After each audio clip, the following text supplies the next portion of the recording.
Good morning friends, मैं Anil Sharma success tip of the day में आपका स्वागत करता हूं। एक बहुत छोटी सी स्टोरी आज आपके लिए लेके आया हूं, भगवान बचाएगा। दोस्तों, एक समय की बात है, किसी गांव में एक साधु रहता था। भगवान को बहुत बड़ा भक्त था और निरंतर एक पेड़ के नीचे बैठकर वो तपस्या किया करता था। उसका भगवान पर बहुत अटूट विश्वास था। गांव वाले भी उसकी इज्जत करते थे। एक बार गांव में बाढ़ आई दोस्तों, बहुत भीषण बाढ़। चारों तरफ पानी पानी पानी पानी। लोग अपनी जान बचाने के लिए ऊंचे ऊंचे स्थानों की तरफ दौड़ने लगे। जब लोगों ने देखा कि साधु महाराज अभी भी पेड़ के नीचे बैठे हुए, लोग अपनी जान बचाने के लिए भाग रहे हैं, लेकिन साधु महाराज पेड़ के नीचे ही बैठे हुए, अपनी जगह छोड़ने के लिए तैयार नहीं है। लोगों ने बोला कि महाराज यहाँ से चलो हमारे साथ।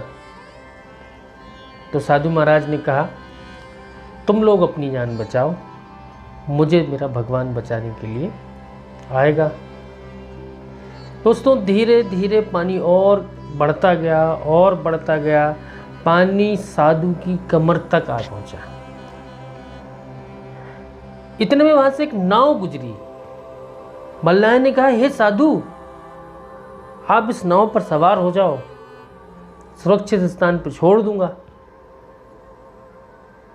साधु ने फिर वही जवाब दिया, मुझे तुम्हारी मदद की जरूरत नहीं है, मुझे मेरा भगवान बचाएगा।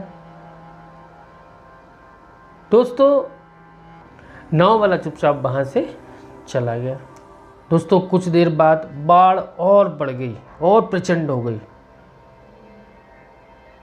साधु ने जो है ना पेड़ पे चढ़ना उचित समझा। साधु पेड़ पे चढ़ गया और ईश्वर को याद करने लगा। तभी अचानक उसको एक आवाज़ सुनाई दी, हेलीकॉप्टर की। हेलीकॉप्टर का जो बचाव दल था उसने पूछा कि महाराज आ जाओ, चढ़ जाओ। लेकिन उसके बाद भी साधु ने बोला, मैं इसे नहीं पकड़ूंगा, मेरा भगवान मुझे बचाने आएगा। उसकी हट ने दोस्तों बचाव दल को भी वापस भेज दिया। थोड़ी देर बाद पेड़ बह गया बाढ़ में। साधु चले गए इस दुनिया से। मरने के बाद साधु महाराज स्वर्ग पहुंचे। भगवान से बोले, हे प्रभु, मैंने तुम्हारी इतनी लगन से आराधना की, तपस्या की, पर जब पानी में मैं डूब रहा था तो मुझे बचाने के लिए नहीं आए।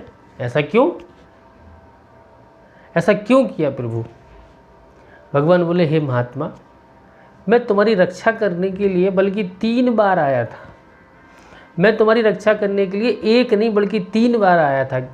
पहला ग्रामीण वासियों के रूप में, दूसरा नाव वाले के रूप में, तीसरा हेलीकॉप्टर के रूप में, परंतु तुमने पहचाने ही नहीं। दोस्तों, इस जीवन में ईश्वर हमें कई अवसर देता है। इन अवसरों की प्रकृति कुछ ऐसी ही होती है कि किसी की प्रतीक्षा नहीं करते ये अवसर। वे एक दौड़ते हुए घोड़े के समान वो अवसर आते हैं और हमारे सामने से तेजी से गुजरते हैं। यदि हमने उनको पहचान लिया तो हम उनका लाभ उठा सकते हैं, अपनी मंजिल तक पहुंच सकते हैं, नहीं तो बाद में पछताना पड़ेगा। दोस्तों, इस छोटी सी कहानी से सिर्फ हमको एक छोटी सी सीख लेनी है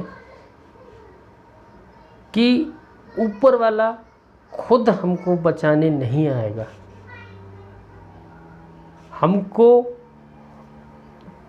ऊपर वाले के भेजे हुए दूतों को, अवसर को पहचानना है। और जिस दिन आपने पहचानना शुरू कर दिया, आप यकीन नहीं मानेंगे, आपकी ज़िंदगी में परिवर्तन आना शुरू हो जाएगा। दोस्तों, अवसर को पहचानो। भगवान स्वयं में नहीं आते हैं, भगवान अपने दूत भेजते हैं, भगवान अपने लोगों को भेजते हैं। अपना ध्यान रखिए, अपने स्वास्थ्य का ध्यान रखिए और आपका दिन शुभ हो, मंगलमय हो। इसी शुभ भावना के साथ में इस वीडियो को मैं यहीं समाप्त करूँगा। धन्यवाद।